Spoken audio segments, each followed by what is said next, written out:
우리 계속해서 열왕기하 말씀을 보고 있습니다. 열왕기하는 왕들의 이야기인데요. 우리 지난주에 므낫세 왕을 봤습니다. 그 앞에 히스기야 왕을 봤고요. 그래서 열왕기 앞부분에는 북이스라엘 왕도 나오고 남유다 왕도 나오는데 히스기야 왕 때 이제 북이스라엘이 아수르한테 멸망해 버렸으니까 그 이유는 이제 북이스라엘 이야기는 나오지 않습니다. 이제 남유다 왕 이야기 나오는데 우리 히스기야 앞에 살펴봤고요. 우리 지난주에 므낫세를 봤습니다. 이제 오늘 우리가 요시야 왕을 살펴볼 건데요. 이 요시야 왕은 므낫세 왕의 손자입니다. 그리고 요시야 왕은 이제 16번째 왕인데요. 그 방송실 한번 스크린 보여주시기 바랍니다. 우리 지난주일 날 본 건데 우리 지난주에 14번째 왕 므낫세를 봤죠. 그리고 그 다음에 그 아들 아몬이 한 2년 동안 왕 노릇을 합니다. 그런데 2년 동안 왕 노릇 하는데 므낫세가 악행을 저지르다가 마지막에 회개해서 좀 회복을 합니다. 그런데 아몬이 왕이 되어서 아몬이 아버지의 나쁜 것만 다 본받아서 므낫세처럼 악행을 합니다. 그래서 마지막에 므낫세가 좀 회복한 거 이거 다 까먹고 아몬이 2년 동안 이제 왕이 되는 거죠. 그리고 아몬이 죽고 난 다음에 백성들이 8살짜리 아몬의 아들 요시야를 왕으로 옹립합니다. 8살 그러면 우리 초등학교 1학년, 2학년 아닙니까? 이제 바로 그런 배경에서 이제 오늘 이제 요시야 왕을 한번 보겠습니다. 자, 22장 10절입니다. 8절 이렇게 되어 있습니다. 대제사장 힐기야가 서기관 사반에게 이르되 내가 여호와의 성전에서 율법책을 발견하였노라 하고 힐기야가 그 책을 사반에게 주니 사반이 읽으니라. 자, 이게 무슨 배경인가 하면은 성전 수리하는 배경입니다. 자, 방금 말씀드렸다시피 이 요시야가 왕이 되기 전에 아몬이 있었고 므낫세가 있었습니다. 그러니까 므낫세가 55년 동안 악행을 많이 저질렀고 약간 회복하는 데 됐지만 아몬이 다시 악행으로 저질러서 요시야가 왕이 되었을 때는 나라가 굉장히 엉망이었습니다. 한마디로 말하면 우상을 섬기는 나라로 다시 악한 나라로 돌아왔습니다. 그런데 8살짜리가 뭘 하겠습니까? 그죠? 아무리 똑똑해도 아무리 리더십이 있다 할지라도 못합니다. 그러다가 18년이 지나서 26살이 되었을 때 이 요시야 왕이 이제 성전 수리를 하게 됩니다. 그게 아몬도 성전을 더럽혔고 므낫세도 성전을 더럽혔으니까 성전을 이제 성전을 수리합니다. 그래서 이 성전 수리를 서기관 사반에게 명령을 합니다. 행정 책임을 다 주는 거죠. 사반, 당신이 성전을 수리하시오 라고 하니까 이제 성전은 또 그 절대적인 권한은 대제사장에게 있지 않습니까? 그래서 사반이 왕의 명령을 가고 명령을 받아서 대제사장 힐기야에게 성전 수리합시다 하고 성전 수리하는 이 보수 작업을 하는 이 과정에서 율법책이 발견됐다고 말합니다. 이게 굉장히 요시야의 종교개혁, 요시야의 통치에서 가장 중요한 일이 이제 일어난 것입니다. 이게 정확히 몇 년 만에 율법책이 발견된지는 모르겠는데 최소한 수십 년은 있었습니다. 므낫세가 55년 통치했으니까. 그래서 이 율법책을 이제 발견하게 됩니다. 그래서 이 율법책을 이제 가지고 이 사반이 그러니까 힐기야가 발견해서 사반에게 줍니다. 사반이 이 율법책을 가지고 왕에게 나아가죠. 그래서 요시야 왕 앞에 율법책을 발견했습니다. 그 율법책을 읽어줍니다. 그래서 그 율법책을 읽어주니까 어떤 일이 생겼는가 하면 13절에 이렇게 되어 있습니다. 너희는 가서 요시야 왕이 사반과 신하들에게 말하는 거죠. 너희는 가서 나와 백성과 온 유다를 위하여 이 발견한 책의 말씀에 대하여 여호와께 물으라. 이 말씀의 의미가 무엇인지, 이 말씀을 우리가 어떻게 행해야 되지 여호와께 물어라. 자, 그리고 중간에 우리 조상들이 이 책의 말씀을 듣지 아니하며 이 책에 우리를 위하여 기록된 모든 것을 행하지 아니하였으므로 여호와께서 우리에게 내리신 진노가 크도다. 자, 사반이 그 율법책을 읽어보니 율법책의 내용이 정확히 무엇인지 모르겠지만 확실히 신명기 내용은 들어가 있었다고 말합니다. 신명기 내용은 복과 저주가 있지 않습니까? 그러니까 아마 이 내용이 저주에 관한 내용을 같이 아마 들었을 겁니다. 그러니까 이 요시야 왕이 하나님의 진노가 겁나는 겁니다. 왜냐하면 우리 조상들이 너무 잘못했고 지금 우리들이 하는 거 보니까 우리는 잘한다고 했는 거 보니까 이 하나님의 말씀에 어긋난 게 많단 말이죠. 그래서 우리 여호와의 진노가 임할까 봐 우리가 겁이 난다. 그래서 우리가 하나님의 이 말씀대로 살아가자. 그래서 이제 요시야의 본격적인 종교 개혁이 시작됩니다. 자, 요시야가 성전 수리할 때는 본격적인 종교 개혁을 하고자 단단히 각오를 가진 건 아닙니다. 어떤 그런 의도는 있었을지 모르겠지만 이 율법책이 발견하고 난 다음에 요시야 왕은 남유다 20명의 왕이 있다 그랬지 않습니까? 20명의 왕 가운데 최고의 종교 개혁을 행하는 겁니다. 자, 오늘날은 종교 개혁을 행한다 그러면 그 종교 영역만 개혁되는 것이지 이 당시의 종교는 신정 정치, 그러니까 신정 사회 아닙니까? 정치와 종교, 종교와 정치가 딱 결합된 겁니다. 그래서 종교를 개혁하면 그 나라 전체를 다 개혁하는 것하고 마찬가지입니다. 그래서 20명의 왕 가운데 가장 위대한 왕이 히스기야 왕과 요시야 왕이라 그랬습니다. 제 앞에는 13대 왕과 16대 왕이 가장 위대한데 또 우리들은 그래도 한번 서열 따져보자 이런 거 좋아하잖아요. 따져보면 누가 더 위대했을까? 더 철저했을까?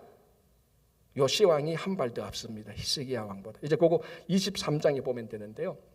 자, 그래서 요시야 왕이 이렇게 가장 철저하게 종교 개혁을 할 수 있었던 이유가 바로 이 율법책의 발견 때문입니다. 이 율법책, 지금 우리말로 하나님의 말씀대로 그대로 행하는 겁니다. 이게 절대적인 기준이 되는 건데, 자, 이 요시야 왕의 이 종교 개혁에 대해서 오늘 22장 2절에 전체적으로 이렇게 평가를 합니다. 자, 읽어드릴게요. 22장 2절. 요시야가 여호와 보시기에 정직히 행하여 그의 조상 다윗의 모든 길로 행하고, 자, 요 부분은 이 칭찬은 앞에 왕들에게도 있었습니다. 히스기야 왕에도 있었고 우시야 왕의 초기, 여호사밧 왕의 초기 앞에서 선한 왕 5-6명에도 이런 말을 했습니다. 다윗의 길로 갔다 그랬습니다. 마지막에 어긋났지만 어쨌거나 이런 칭찬을 다 받았어요. 자, 그런데 22장 끝부분에 요시야 왕에게만, 한 사람에게만 칭찬하는 내용이 있습니다. 그게 뭡니까? 좌우로 치우치지 아니했다라는 거예요. 자, 이게 우리는 이게 그렇게 큰 칭찬인가, 나쁜 말은 아니네라고 말할 수 있지만은 구약을 보면은 이게 가장 극도로 높은 최고의 칭찬입니다. 만약에 여러분들이 나중에 하나님의 심판대에 가서 야, 너가 좌우로 치우치지 않았구나라고 그 말씀을 들으면 오늘 제 설교를 기억하시면 됩니다. 아, 하나님께서 최고의 칭찬을 하시고, 이 최고의 칭찬은 히스기야 왕에도 이 말을 하지 않았어요. 요시야 왕에게만 이 말을 했습니다. 왜?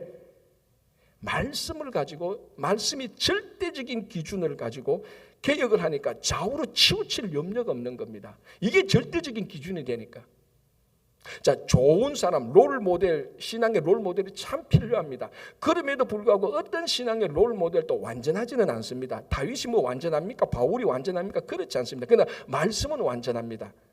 이 말씀에 따라가면 치우치지 않습니다. 그러니까 이 말씀이 기준이 돼야 되지, 어떤 사람이나 어떤 종교적인 가치나 철학이나 이데올로기나 자기 개인의 행복이 우리 삶의 중심이 될 때 우리는 반드시 좌우로 치우치게 되는 겁니다. 그러나 말씀이 우리 삶의 진짜 중심이 되고 기준이 될 때는 우리 치우칠 필요가 없습니다. 이게 절대적인 기준이 되니까요. 이게 기준돼야 되는 겁니다. 그래서 우리는 늘 말하잖아요. 신앙생활 할 때 제발 사람 좀 보지 말라고.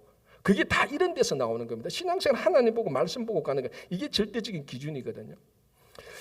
자, 몇 년 전에 제가 식당에 점심 약속이 있어서 식당에 가서 차를 주차합니다. 여러분 주차하면 다 정확히 주차하려고 그러지 않습니까? 그래서 정확히 보고 옆에 차 보고 다 정확히 주차하고 내려와서 이제 차 문을 잠그려고 이렇게 하는데 차가 삐뚤하게 주차가 된 거예요. 아니, 내 평행 감각이 벌써 이상해졌나? 분명히 내가 내릴 때 평행하게 주차했는데 내려다 보니까 이 주차 라인에서 삐뚤하게 된 겁니다. 왜 그런가 하면은 옆에 차를 보고 있는데 옆에 차가 삐뚤하게 돼간 겁니다. 그래서 옆에 차를 기준으로 내가 주차를 하니까 차 안에 있을 때는 옆에 차를 삐뚤어진 차인지 모릅니다. 옆에 보니까 평행하죠. 아, 잘 됐다고 내려보니까 이게 옆에 차를 삐뚤어진 옆에 차를 보고 주차하니까 주차 라인을 기준으로 보니까 차가 삐뚤한 거예요. 자, 여러분, 지극히 상식적인 질문인데 여러분 주차할 때 무엇이 기준입니까? 주차 라인이 기준입니다. 그죠? 경찰이 티켓 끊을 때 주차 라인 보고 다 판단하지 옆에 차 보고 판단하지 않습니다. 주차 제1원칙, 옆에 차가 아무리 고급차라도 옆에 차 보고 파킹하지 말 것. 운전수가 아무리 미인이라 할지라도 미인에 현혹되지 말고 주차 라인 보고 운전할 것. 아무리 잘생긴 남자라도 그거 보지 말고 주차 라인을 보고 주차할 것. 이게 절대 기준입니다. 그렇잖아요. 그죠? 제가 미국 거의 처음 왔을 때 한 1년, 2년 전에 제 친구하고 같이 공부했던 친구 목사님이 투덜투덜 거리더라고요. 전 뉴저지 중부에서 일어난 일인데 자, 티켓을 먹었다는 거예요. 왜 하니까 장애인 주차구에게 그 장애인 주차구에게 티켓이 됐다고 티켓을 주더라는 겁니다. 아니 목사님, 우리가 미국 생활이 아무리 미천해도 장애인 주차구에게 하면 안 되지. 그러니까 자기 안 했다는 거예요. 절대로. 진짜 그렇게 거짓말할 목사가 아니거든요. 그런데 왜 티켓 먹으냐니까, 여러분 장애인 주차 라인은 파란 선으로 되어 있습니다. 그죠? 그리고 그 옆에 이제 비장애인 주차, 일반 주차죠. 일반 주차에 주차했다는 겁니다. 그런데 장애인 주차인에 티켓했다는데 나중에 사정을 알고 보니 그 티켓 끊는 경찰이 뭐라고 말하는 줄 압니까? 당신의 차 앞바퀴가 장애인 주차의 파란색에 살짝 닿였다는 겁니다. 이게 법이에요, 여러분. 법이에요. 그래서 당신은 장애인 주차구역에 주차한 거나 마찬가지라고 티켓을 꺼냈대요. 여러분, 장애인 주차는 벌금도 많고요, 벌점도 많고, 이건 이거노가 안 됩니다. 미국 엄중하게 보잖아요. 그러니까 그 파란색에 살짝 닿였어요. 친구 목사가 주차 라인을 기준으로 안 한 거예요. 넘어가지는 그 살짝 닿인데, 이게 주차의 원칙입니다. 이게 삶의 원칙하고 똑같지 않습니까? 우리의 절대적인 기준은 성경입니다. 하나님의 말씀입니다.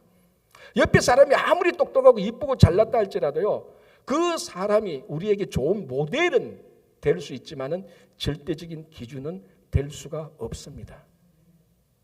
그래서 여러분, 이 말씀을 우리가 알아야 되는 거죠. 그럼 주차 라인의 주차라면 주차가 어떻게 그어졌는지, 사선으로 그어졌는지 똑바로 그어졌는지 알아야 될 것 아닙니까?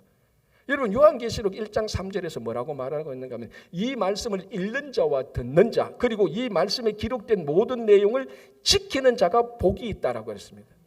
그럼 말씀을 지키는 자가 복인데, 말씀을 지키려면은 말씀을 알아야 되죠. 그렇지 않습니까? 모르는데 어떻게 지키겠습니까? 제 친구가 몰랐으니까 장애인 주차에 파란색으로 살짝 닿았죠. 그 이후부터 제가 20몇 년 동안 장애인 주차하는 가면 반드시 제가 봅니다. 파란색 안 닿았지 안 닿았지 정확히 봅니다. 한 번도 티켓 먹은 적이 없어요. 마찬가지입니다.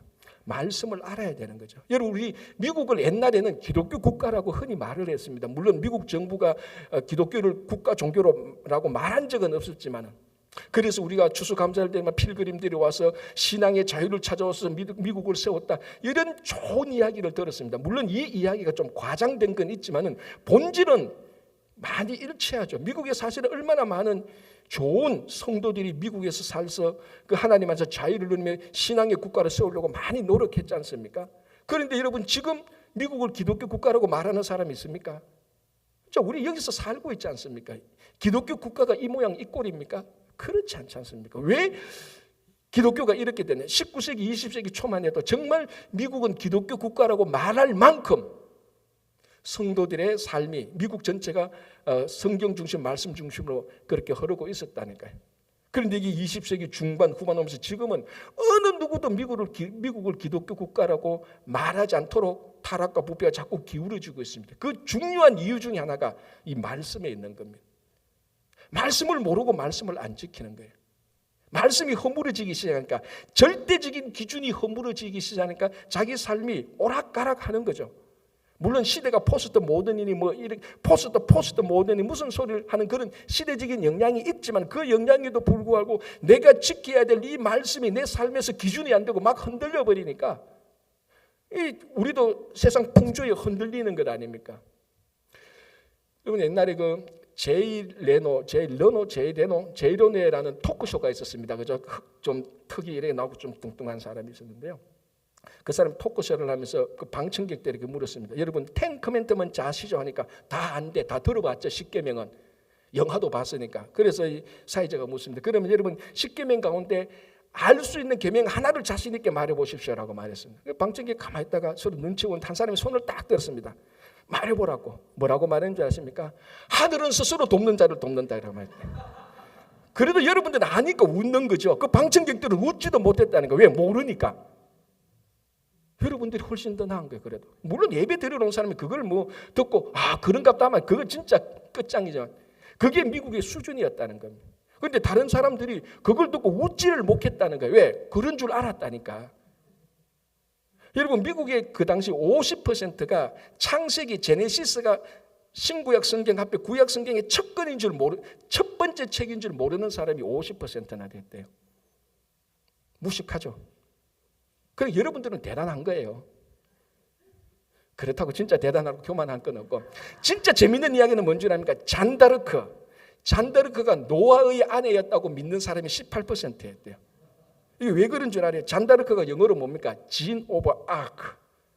그 아크의 ARC예요. 노아만은 늘 우리 노아의 방주 생각하잖아. 노아의 방주가 노아저 아크예요. 근데 ARK예요. 그런데 그 무식한 사람들이 ARC하고 ARK하고 발음이 똑같으니까 그게 그건 줄 알았어요. 노아 그러니까 노아 방주 노아저 아크 어디서 들은 건 있어가지고 잔다르크 Jean of Arc 노아저 아크 부부라고 생각하고 연상해서 갖다 붙인 게 18% 그렇대요. 이게 우스운 에피소드지만은 이렇게 절대적인 기준이 말씀이 무너지고 사람의 말이 들어오고 세상의 가치 들어오고 세상의 가치들 개념들이 들어오고 하니까 미국이 안 무너질래야 안 무너질 수 없죠. 지금까지 이래 있는 게 오히려 이상할 정도입니다. 여러분 사우스 다코타나 이런 데요 어떤 공적 기관에 성경 갖다 놓으면 안 돼요. 그런 나라가 됐다 그래요. 자, 여러분 이번 주 수요일부터 성경 공부를 딱 하게 됐습니다. 제가 일부러 맞춰서 설교하는 건 아닌데 이 요새 하다 보니까 또 맞아요. 가을 성경 공부에 여러분 좀 많이 참여하시기 바랍니다. 여러분 제가 확실히 선포하는데요. 여러분들이 신앙생활 50년, 60년 했다는 거 안 중요합니다. 여러분들의 마음속에 말씀이 있어야 성숙합니다. 정말이에요, 여러분. 정말 제일 제가 참 안타까운 건요. 신앙생활 오래 했는데 말씀을 보면요. 말씀이 없어요. 얘기해보면 말씀이 없어요. 또 말씀을 지식으로만 알고 있고요. 나쁘게 이용하는 데만 알고 있어요. 오늘 이 요시야 왕처럼 자기 삶의 절대적인 기준을 세우고 자기가 통치하는데 자기 삶을 살아가는데 이것이 삶의 기준이 되니까 하나님께서 요시야에게 최고의 칭찬을 합니다. 좌우로 치우치지 아니했다. 여러분 오늘 여러분들의 삶이 좌우로 치우치지 않는 첫날이 되시기 바랍니다. 그래서 하나님 나라 가서 다 요시야처럼 이런 칭찬을 진짜 받으시기를 간절히 바랍니다. 자, 다시 3절 보겠습니다. 3절에 이렇게 되어 있습니다. 요시야 왕 18째 해에 왕이 머술람의 손자 아살리야의 아들 서기관 사반을 여호와의 성전에 보내며 이르되, 자, 이 사반이라는 사람을 우리 좀 초점을 맞춰야 됩니다. 이 요시야 이야기인데요. 사반의 이름이 더 많이 나와요. 그만큼 사반이 중요한 사람인데요. 8절 아까 읽었던 데 다시 한번 볼게요. 대제사장 hil기야가 서기관 사반에게 이르되 내가 여호와의 성전에서 율법책을 발견하였노라 하고 hil기야가 그 책을 사반에게 주니 사반이 읽으니라. 자, 사반이 성경을 발견하고 읽었습니다. 자, 그리고 왕에게 나가죠. 10절 또 서기관 사반이 왕에게 말하여 이르되 제사장 hil기야가 내게 책을 주되이다 하고 사반이 왕의 앞에서 읽으매 왕이 율법책의 말을 듣잡고 그의 옷을 찢으니라. 서기관 사반입니다. 자, 우리가 지금 열왕기를 보고 요시야를 보니까 사반이라는 사람이 있는 줄 알지, 사실 사반이라는 사람 95%가 요시야 왕이 있을 때 서기관이 누구였죠 물으면요 대부분 목사님도 확인하지 않고서는 평소에는 못 나옵니다. 그만큼 이 사반은 드러나지 않는 인물이에요. 이 요시야 왕 때 보니까 드러난 인물이에요. 근데 이 왕이 요시야 왕의 서기관 사관이 실제적으로 요시야 왕의 종교개혁에 실제적인 역할을 한 사람입니다. 굉장히 중요한 인물. 우리가 흔히 하는 말로 요시야 왕이 진짜 오른팔이었죠. 그래서 26살이 되어서 성전을 수리하는데 여러분 이게 얼마나 요시야 왕의 리더십을 시험해보는 시험대가 되는 겁니다. 그 성전 수리를 성공하면 이제 왕으로서 리더십을 가지는 거고 그거 실패하면 왕으로서 아무 리더십을 못 가지는 거예요. 8살에 왕 됐다 할지라도. 이 막중한 일을 누구한테 맡깁니까? 여러분 같으면 누구한테 맡겠습니까? 여러분들이 왕이 앞으로 계속 왕을 할지 못할지 이 성전 수리를 성공할지 못할지 여기에 결정에 달리는데 누구한테 맡기겠습니까? 내 콩팥 간까지 내어줄 수 있는 사람, 내 아내보다도 더 신뢰할 수 있는 사람입니다. 그게 요시야 왕에 있어서는 서기관 사반입니다. 사반에서 불러서 성전을 당신 수리해라. 좀 더 우리가 덧붙이자면 이 성전 수리를 잘하면은 우리가 이 나라를 하나님의 나라로 다스릴 수 있고 못하면은 나 왕자리 내놔야 된다. 사반 제발 좀 잘해달라 이 말이에요. 그래서 이 성전 수리를 하는데 역대하 똑같은 내용을 하는 역대하 34장을 보면은 3명이 등장합니다. 종교개혁 3인방인데 그 첫째 우두머리가 바로 이 서기관 사반입니다. 그래서 사반이 성전에 또 최고 우두머리 있지 않습니까? 대제사장을 불러서 성전을 수리하시고 행정을 다 하고 이렇게 하는데 대제사장이 율법책을 발견한 이런 일들이 나오는 겁니다. 그래서 역대하 34장을 보면은 이 사반이 왕에게 가서 이렇게 말합니다. 왕이시여, 당신이 내게 명한 모든 일을 내가 다 준행했다라고 말합니다. 대단한 신뢰 있는 충성스러운 사람이죠. 그리고 보십시오. 이게 몇십 년 만에 발견된 율법책을, 하나님의 말씀을 가장 먼저 소리내어 읽은 사람이 사반이에요. 대제사장이 읽은 게 아니에요. 서기관 사반이 읽은 겁니다. 2번 읽었죠. 발견하고 난 다음에 읽고 왕 앞에 나와서 성경을 읽는 겁니다. 여러분, 성경을 읽는 게 오늘날 우리가 성경을 읽는 거하고 여기 사반이 성경 읽는 거하고는요, 중요성과 무게가 완전히 다릅니다. 우리는 뭐 성경이 지천에 널렸지 않습니까? 뭐 여러분 가정에 셀폰에 들어가서 치면 성경 다 나옵니다. 그런데 이 당시는 몇십 년 만에 율법책 성경이 처음 나온 게 우리말로 하나님의 말씀이 정확히 나온 겁니다. 그런데 이 말씀을 읽는 것은 이 말씀이 이펙티브하게 된다고 말씀에 대한 믿음이 있었습니다. 이 말씀을 소리내어서 읽으면 이 말씀이 실제적으로 소리가 난 말씀은 그때부터 이 말씀이 작동하기 시작하는 겁니다. 그게 이 말씀의 능력이에요. 그래서 여러분들 집에서 혼자 계실 때는 소리내어서 성경 읽으면 훨씬 좋습니다. 잠도 안 오고 사실은. 그래서 소리내어서 읽는 겁니다. 그래서 아까 말했죠. 요한계시록 1장 3절에서 이 말씀을 읽는 자와, 그래서 회당에서 이 말씀을 한 사람이 읽습니다. 그때는 성경이 없으니까 뭐 성경이나 이런 것들이 각 가정마다 없으니까 회당에 한 건 있으니까 그걸 읽는 사람. 왜 복됩니까? 이 말씀을, 하나님의 말씀을 자기 입으로 소리내어서 읽음으로 말미암아 이 사람이 말씀의 통로가 되기 때문에 그렇습니다. 그래서 이 말씀을 읽는다는 것은 엄청나게 중요한 겁니다. 그것도 몇십 년 만에 발견된 이 하나님의 말씀을 처음 사반의 목소리, 사운드를 통하여서 말씀이 선포되어지고 이 말씀이 작동하게 되는 겁니다. 이게 사반이에요. 이게 요시야 왕 때 사반인데, 이 사반을 보면 이제 이 사람이 정말로 중요한 사람이 있다는 걸 알 수 있습니다. 지금 우리가 이렇게 보니까 의도적으로 요시야 왕을 공부해야 사반을 알죠. 그리고 사반이 그 가족들을 보면요, 자녀들을 보면요, 야, 이게 대단한 사람입니다. 자, 방송실 한번 올려주실래요? 자, 저게 이제 사반의 자녀들 이제 가족 도표입니다. 저건 사실 의도적으로 찾아야 돼요. 열왕기, 역대하, 예레미야서 20 몇 장에서 36장까지 봐야 되는 겁니다. 자, 서기관 사반이죠. 이 사반이 아브라함, 이삭, 야곱, 요셉처럼 다윗처럼 그렇게 우리가 잘 아는 사람이 아니에요. 의도적으로 봐야 된다는 거예요. 자, 사반이 왕에게 충성했죠. 율법책을 발견하고 읽었죠. 그 아들이 누군가 하면 아히감이라는 아들이 있어요. 자, 이 아히감이 어떤 인가 하면 나중에 요시야 왕이 죽고 여호아스, 그다음에 여호야김이 왕이 됐을 때 이 왕이 악한 왕이에요. 이 왕이 예레미야를, 우리가 아는 예레미야 그 선지자를 죽이려고 합니다. 그런데 아히감이 목숨 걸고 예레미야를 건져내서 살려내요. 이게 사반의 아들이에요. 그리고 아히감의 세 아들이 있는데요, 엘라사라는 아들이 있죠. 엘라사는 예레미야의 편지를 바벨론 포로에게 전달해 줍니다. 자, 이게 왜 중요한가 하면요, 이 일이 왜 중요한가 하면요, 자, 좀 이따가 또 얘기하자면 예레미야는 뭐라고 선포했는가 하면 바벨론 포로로 1차적으로 포로로 잡혀간 사람들에게 당신들이 거기서 70년 살아야 된다. 그래서 1년 이내로 돌아올 생각하지 말고 거기서 그 바벨론 성에서 70년 살면서 어떻게 거기서 하나님을 섬길까를 기억하라. 이게 예레미야의 편지인데, 다른 선지자들은 아니야, 하나님께서 포로 생활 그렇게 오래 하지 않을 거야, 금방 돌아오게 할 거야. 대부분의 선지자들이 다 그랬습니다. 그때 이 엘야사라는 사람이 이 예레미야의 이 편지를 가지고 바벨론까지 가서 전달해 줍니다. 이게 진짜 하나님의 말씀이다라고 전달해 준 사람이 사반의 손자 아히감의 아들 엘야사고요. 그 다음에 중간에 그달랴라는 사람이 나옵니다. 이거 아히감의 아들인데요, 남유다의 마지막 왕이 시드기야 아닙니까? 자, 지금 계속 역사 얘기를 하는 거예요.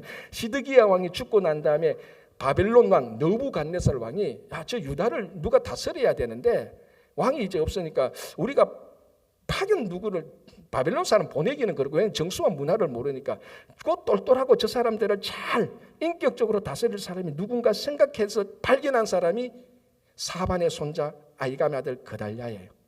그래서 이 그달랴는 나라가 빼앗기고 왕이 없는 그 불운한 시대에 유다 백성들을 잘 돌보고 해서 존경을 받았던 사람입니다. 자, 세 번째 그마랴라는 사람이 있습니다. 이것도 아히감의 아들이고 사반의 손자인데요. 바룩이 있습니다. 바룩이 버룩이죠. 우리 뉴욕시티의 칼레지, 버룩 칼레지의 버룩이 바로 이 이름이에요. 이 버룩 또는 바룩이 에레미야의 비서면서 에레미야의 서기관이에요. 그래서 에레미야 편지를 실제로 이 버룩이라는 사람이 쓴 거예요. 자, 이 바룩이 에레미야의 편지를 백성들에게 읽어주려고 그 처소를 제공한 사람이 그마랴예요. 이게 뭐 중요한가라고 말하자면 이때 왕이 여호야김 왕인데 여호야김 왕은 예레미야를 죽이려고 했단 말이에요. 예레미야가 전하는 메시지를 못 전하게 했는데 그때 목숨을 걸고 예레미야의 이 편지가 낭독되도록 공간을 장소를 내준 겁니다. 이 보통 일이 아니죠. 목숨을 내놔야 되니까. 자, 그리고 이 그마랴의 아들이 미가야라는 사람이 있는데요. 이 사람은 시드기야의 신하들에게 예레미야의 편지를 읽어줍니다. 이게 진짜 메시지라고. 자, 이게 가족도입니다. 여러분 성경 어디를 봐도 사반, 아히감 그리고 엘라사, 그달랴, 그마랴, 미가 4대에 걸쳐서 철두철미하게 말씀의 중심으로 된 가문은 없습니다. 여러분 다윗 아들 보십시오. 압살롬, 아도니아, 암몬 자기끼리 죽이고 하잖아요. 그 위대에 있던 우리가 흔히 왕들이 다윗의 길로 갔다고 말하는 표준으로 삼을 이 다윗도 자식들을 보면요 말씀의 사람이 없었어요. 다윗이 그 부분이 제일 큰 실패였어요. 암몬은 배다른 누이를 좋아하다가 성폭행하고 그래서 압살롬이 암몬을 죽이고 다 형제라니까요. 그 아버지 반역하고 아도니아 나중에 아버지 반역하고 이 사반은 다윗에 비하면 명성이나 훨씬 덜 중요하죠. 우리 성경에 보면. 그러나 우리가 찾아보면은 이 다윗이 세운 다윗의 이 가족들 자기 아들 아히감의 아들들 아히감의 아들들의 아들들 사반을 통해서 4세대의 이 가정은 진짜 하나님의 가정입니다. 여러분 이런 가정을 세워야 됩니다. 우리가 그거 아니겠어요? 무슨 가정 세우려고? 물론 여러분 가정에 대통령이 나오고 총무가 나오고 정말로 CEO가 나오는 거 그건 너무 좋은 일이에요. 그런데 만약에 그렇게 나온 인물들이 이런 인물 하나님의 말씀이 없다면 여러분 정말 그거 고민될 거 아닙니까?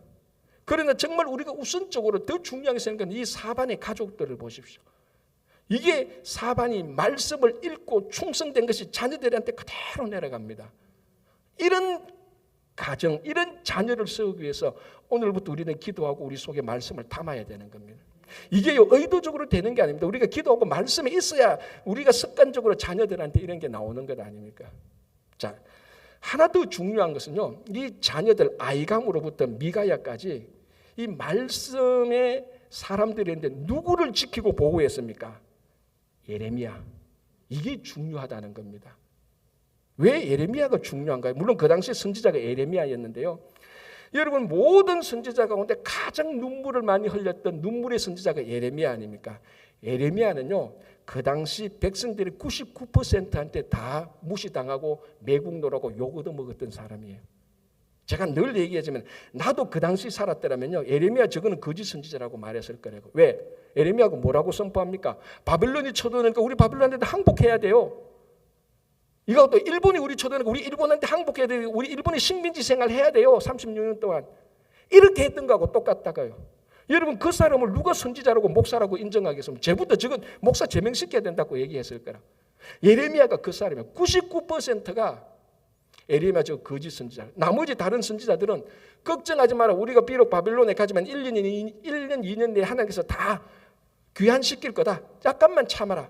그런데 예레미야는 뭡니까? 아니다. 하나님께서 70년 바벨론을 포로하고 그 70년 동안 철저히 회개하고 하나님이 어떤 분인가를 알고 다시 신앙을 거듭나도록 거기서 훈련받아야 그 돌아온단 말이에요. 그 70년 동안 거기서 70년 동안 살 국리를 해라.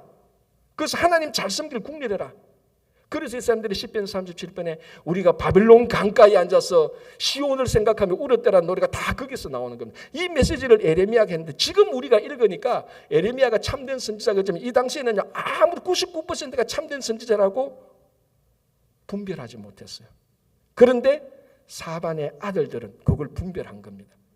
이 선지자가 진짜 선지자다. 다른 선지자 다 가짜. 우리한테 듣기 좋은 말만 하는구나. 대부분의 사람들은 듣기 좋은 말 하는 민족주의에 대한 말을 하면 참 선지자라고 말하는데 예레미야는 특별하게 민족주의도 말하지 않았어요. 우리 민족 망한다고 말을 했으니까. 그리고 말끝마다 회개하라고 말하니까 듣기 싫은 거예요. 백성들이. 왕도 싫고. 그리고 여호야김이 이 선지자를 죽이려고 했단 말이에요. 이때에 이 가족들이, 그 자녀들이 에레미야가 말씀의 사람이라는 것을 분별했다는 겁니다. 이런 가정, 이런 자녀들이 싸워야 됩니다. 여러분, 이게 가장 위대한 겁니까? 어떻게 분별할 수 있었습니까? 안에 말씀이 있으니까. 여러분, 가장 쉽게 구두 닦인 눈에 구두만 보입니다. 왜 그렇죠? 마음속에 구두가 있으니까 보여요. 마음속에 구두가 있으니까 구두만 보이는 거예요. 제가 일부 예배 때 나왔는데 저는 어디 가더라도 좋은 건물이 있으면 저 교회 개척했으면 좋겠다. 저는 늘 그래 생각해요.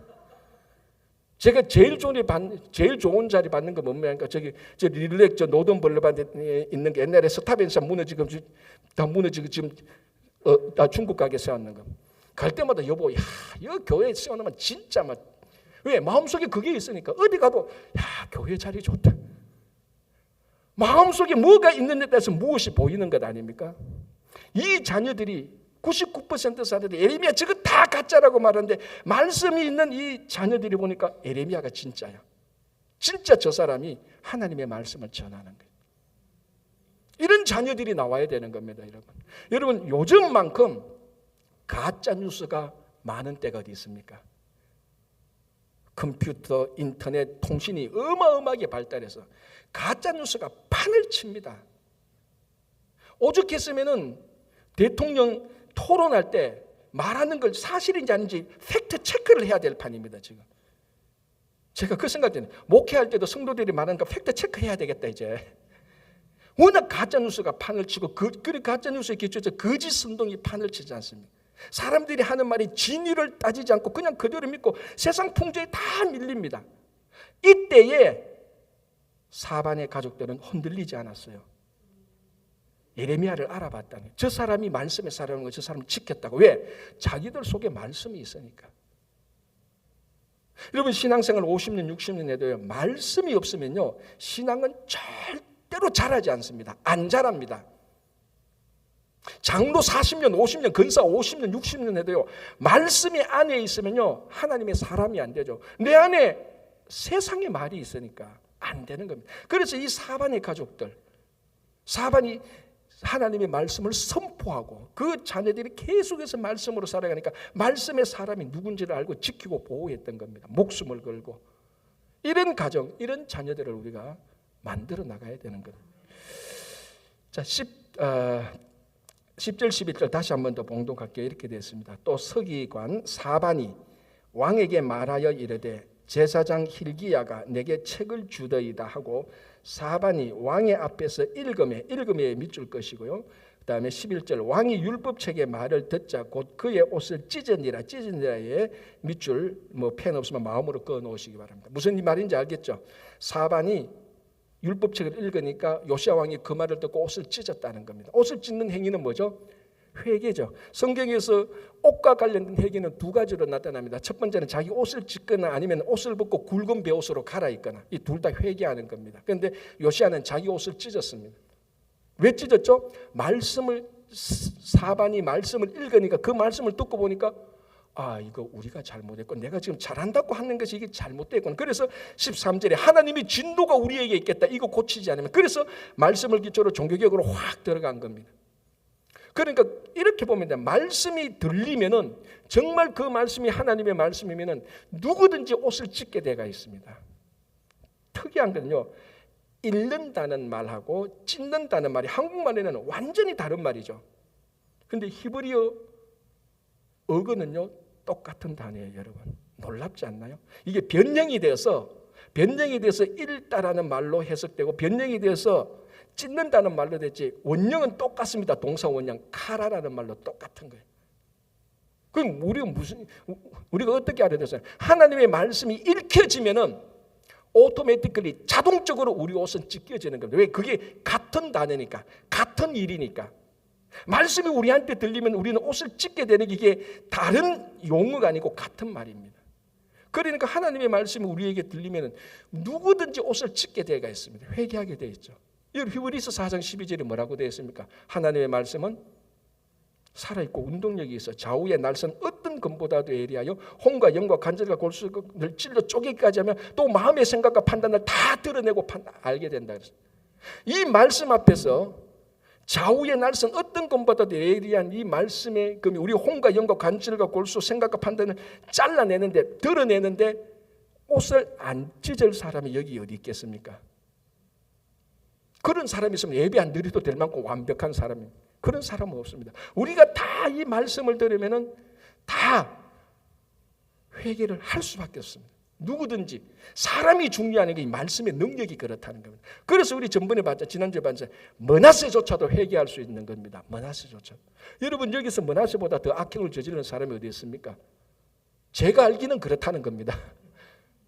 그런 사람도 회개할 수 있습니다. 이 말씀이 우리에게 임하시면. 그런데 진짜 중요한 것은 자기 옷을 찢어야 되는 겁니다. 남의 옷을 찢지 말고. 요시야가 자기 옷을 찢었지 신하의 옷을 찢은 건 아니거든요. 이 모든 말씀은 이거 홍길동 집사가 좀 듣고 회개해야 될 건데 그것도 맞아요. 틀린 게 아니에요. 맞아요. 그러나 홍길동 옷을 찢기 전에 내 옷부터 찢어야 되는 겁니다.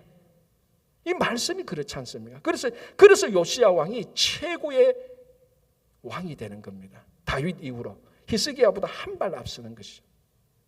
자, 그리고 난 다음에 23장을 보면은 요시야 왕이 옷을 찢고 이제 회개했지 않습니까? 그 행위가 23장에 나타나는데 이거 본문으로 읽기는 너무 길어가지고 제가 23장에 요시야가 이 말씀 앞에서 자기를 찢고 회개하고 회개한 사람의 모습이 이렇게 나는데 종교개혁으로 나타나는데 이렇습니다. 제가 정리해서 읽어드릴게요. 우상들을 불사르고, 자 동사들을 잘 보시기 바랍니다. 우상들을 불사르고 우상 제사장들을 다 폐하고 아세라상을 불살라 빻아서 가루로 만들고 산당과 남창의 집을 헐고 우상에게 드린 제물을 제거하여 버리고 석상들을 깨뜨리고 아세라 모상을 찢고 우상 제단을 더럽게 하고 산당 제사장들을 죽이고 인신 제사를 못하게 하고. 이게 23장에 나온 겁니다. 한 10가지 동사가 되는데 철저히 계획합니다. 이거는 요시야가 목숨 걸고 하는 겁니다. 산당도 헐어버리니까. 자, 이게 회개입니다. 이게 회개예요. 무슨 말인가 하면요. 회개는 하나님 내가 잘못했습니다라고 내 고백하는 것이 회개가 아닙니다. 이건 회개의 출발점입니다. 내가 잘못했구나. 죄의식을 가지는 것 회개 아니에요. 그것 때문에 회개를 하게 되는 출발점입니다. 새벽기도 와서 밤새도록 치라면서 엉엉 울니다. 사람들 다 회개했다 그러죠.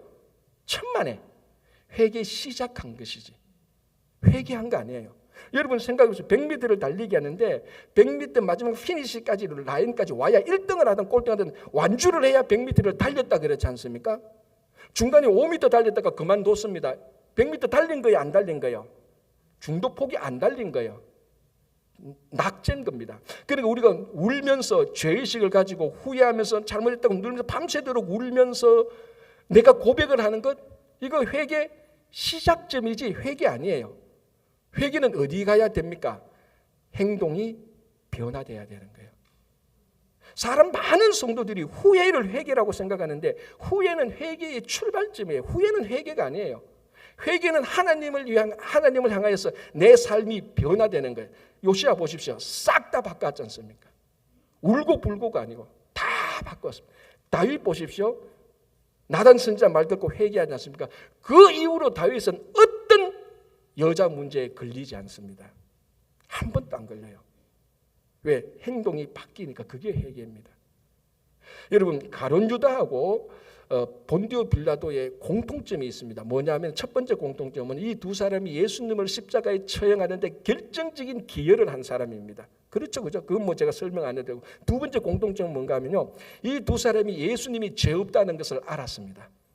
그래서 예수님을 십자가에 처형하도록 자기들이 결정적 공로를 한 것에 대해서 죄의식을 가지고 있었어요. 그래서 가룟 유다는 그 죄의식을 감당하지 못해서 자살까지 해버린 겁니다. 본디오 빌라도는 그걸 떨어버리려고, 죄의식을 떨어버리려고, 나 모르, 나 책임 없어 하고 이 손을 씻고 난 무죄하다 이렇게 말은, 그게 반대로 저 사람 안에 죄의식이 있다는 걸 알고 있습니다. 왜? 예수가 죄 없다는 걸 알았으니까. 여기 두 가지 공통점이고, 셋째 공통점이 뭔 줄 압니까? 둘 다 잘못된 것을 알았고 죄의식이 있었는데 둘 다 똑같이 회개 안 했다는 겁니다. 회개는 뭡니까? 행동이 바뀌지 않았습니다. 예수가 죄 없다는 것을 알고 그 예수님의 죄 없음을 위해서 아무런 행동 안 했습니다. 자, 회개는 행동에서 완성되는 겁니다. 요나가 니느웨로 가라는 그 말 거절하고 가다가 바다 물속에 빠지고 고래 물속에 그 물고기 속에 빠지다가 다시 니느웨로 가지 않습니까? 요나가 니느웨에서 딱 한마디 하나님의 말씀하죠. 그 말이 뭡니까? 40일이 지나면 이 성이 무너지리라. 그 말 한마디만 했어요. 사실은 여러 말을 해야 되는데 삐져가지고. 그런데 이걸 니느웨 백성들이 길 가다가 들었어요. 한마디인데 들었어요. 그리고 이것이 요온의 불길처럼 번져서 모든 사람들이 그 말씀을 들었고 옷을 갈아입기 시작했습니다. 요시야 왕은 옷을 찢었지만 이 니느웨 사람들이 굵은 베옷으로 갈아입기 시작했어요. 이 말씀이 능력이 나타난 거예요. 그리고 금식을 선포합니다. 이게 진짜 기적이에요. 그런데 이게 니느웨에 있는 왕에게 이 소식이 들려져 왕도 그 얘기를 듣고 자기도 금식하고 굵은 베옷을 갈아입고 명령을 내립니다. 앞으로 이 나라에서 전부 다 금식해라. 우리가 잘못했다. 하나님 말씀대로 우리가 잘못했다. 금식해라. 그리고 굵은 베옷을 갈아입고 소나 짐승까지도 다 금식시켰습니다. 그리고 뭐라고 말하는지입니까? 결정적인 말합니다. 모든 악한 일에서 떠나라라고 말합니다. 하나님이 이걸 봤습니다. 자, 그래서 요나서 3장 10절이죠. 3장 10절에 정확히 하나님께서 니느웨 백성들의 회개에 대해서 이렇게 말합니다. 제가 정확히 읽어드릴게요. 하나님이 그들, 니느웨 사람들, 하나님이 그들이 행한 것, 곧 그 악한 길에서 돌이켜 떠난 것을 보시고 하나님이 뜻을 돌이키사 그들에게 내리라고 말씀하신 재앙을 내리지 아니하셨다라고 말합니다. 하나님이 뭘 봤습니까? 그들이 울고 불고 밤새도록 울고 불고 보는 거 그거 봤습니까? 그거 안 봤다는 거예요. 굵은 베옷 입는 거 안 봤다는 거예요. 금식하는 거 안 봤다는 겁니다. 그거 다 시초지. 100m를 마지막에 잘 달리냐고 우리가 기다리면 결승선에서 기다려야지 출발점에서 안 기다린단 말이죠. 그 결승선은 행함이 있어야 됩니다. 그래서 하나님 그들이 행한 것, 악에서 떠난 것을 봤습니다. 행동이 움직인 걸 봤죠. 그리고 하나님께서 재앙을 내리려고 했던 하나님의 뜻을 돌이킵니다. 이게 회개의 능력입니다. 여러분들이 예수를 몇 년 믿었던, 기도를 얼마나 했던, 성경을 얼마나 딸딸 외우던 회개했습니까? 여러분들이 20년 만에 옛날 친구를 만나서 야, 너 좀 바뀐 것 같다 그 소리 듣습니까? 야, 너 교회 다닌다니 20년이 지금은 똑같네. 여러분 듣기 싫지만 들으셨는데 회개한 거 아니에요. 회개 끝난 거 아닙니다. 내 말이 바뀌어야 됩니다. 사람을 지적질하고 비난하고 욕하고 원망하는 거 선동하고 그거 바뀌어야 돼요. 그거 회개, 그게 그런 말을 안 하고 사람들을 세워주고 격려하는 말로 바뀌어야 돼요. 사람들에서 봉사하는 거 바뀌어야 돼요. 그게 회개입니다. 그래서 예수님의 첫 메시지가 뭡니까? 회개하라. 하나님의 나라가 가까이 왔다라. 첫 번째 회개. 그러니까 네 삶을 바꾸라. 네 잘못한 것을 알고 깨닫고 울고 불고 해라. 그리고 삶을 바꾸어라. 그게 회개입니다. 요시아가 싹 다 바꿨어.